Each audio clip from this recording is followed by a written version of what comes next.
శిష్యులు యేసయ్య దగ్గరకు వచ్చి పరలోక రాజ్యములో ఎవడు గొప్పవాడని అడగగా ఆయన ఒక చిన్న బిడ్డను తన యొద్దకు పిలిచి వారి మధ్యను నిలవబెట్టి ఇట్లా నేను మీరు మారు నొంది బిడ్డల వంటి వారైతేనే గాని పరలోక రాజ్యములో ప్రవేశింపరని మీతో నిశ్చయముగా చెప్పుచున్నాను.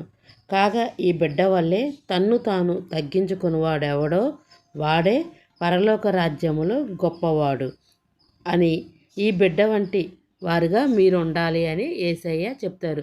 ఎందుకంటే చిన్న బిడ్డలకు వారికి స్వార్థం ఏంటో, అసూయ ఏంటో, ఈర్ష్య ఏంటో, ద్వేషం ఏంటో, ఇతరులపైన కోపపడటం ఏమిటో ఆ బిడ్డలకు తెలియదు అన్నమాట. అందుకే పిల్లలు దేవుడు చిన్న బిడ్డలతో పోల్చి ఉన్నాడు.